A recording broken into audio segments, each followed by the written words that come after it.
IAS, IPS, IFS அதிகாரியாக துடிக்கும் இளைஞர்களுக்கு ஒரு நல்ல செய்தி. ஐஏஎஸ் தேர்வுக்கான முதல் கட்ட தேர்வு பிரிலிமினரி எக்ஸாமினேஷன். இதுக்காக தயார்படுத்திக் கொள்வதற்கு மாதம் 7,000 ரூபாய் வீதம் 10 மாதங்கள் உங்களுக்கு உதவித்தொகை தமிழ்நாடு அரசு அறிவித்திருக்கிறது. இதை பெற்றுக்கொள்ள நீங்க ஒரு தேர்வு எழுதணும். தமிழ்நாட்டிலிருந்து 1000 இளைஞர்கள் தேர்வு செய்யப்பட்டு அவர்களுக்கு இந்த மாதம் 7,000 ரூபாய் உதவித்தொகை தரப்படுகிறது. நீங்க முதல் கட்ட தேர்வு பிரிலிமினரி தேர்வுல வெற்றி பெற்று விட்டால் மெயின் தேர்வுக்கு தயார்படுத்திக் கொள்வதற்கு உங்களுக்கு 25,000 ரூபாய் உதவித்தொகை தரப்படுகிறது.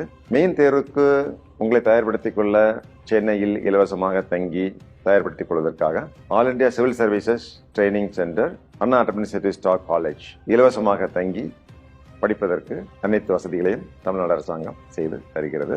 மெயின் தேர்வு நீங்க வெற்றி பெற்று விட்டால் உங்களுக்கு நேர்முக தேர்வு அதற்கு தயார்படுத்திக் கொள்வதற்கு 5,000 ரூபாய் உதவித்தொகை தரப்படுகிறது. அதோடு நேர்முக தேர்வு டெல்லியில் நடைபெறும் என்பதால் டெல்லியில் அமைந்துள்ள தமிழ்நாடு ஹவுஸ்ல தங்கி அந்த நேர்முக தேர்வில் கலந்து கொள்வதற்கு அனைத்து வசதிகளையும் தமிழ்நாடு அரசு செய்கிறது.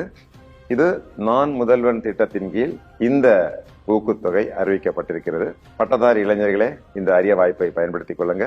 நீங்க ஆக துடிக்கும் பணியான ஐஏஎஸ், ஐபிஎஸ் பணியில் நீங்க சேர்ந்து பொதுமக்களுக்கு நல்லதொரு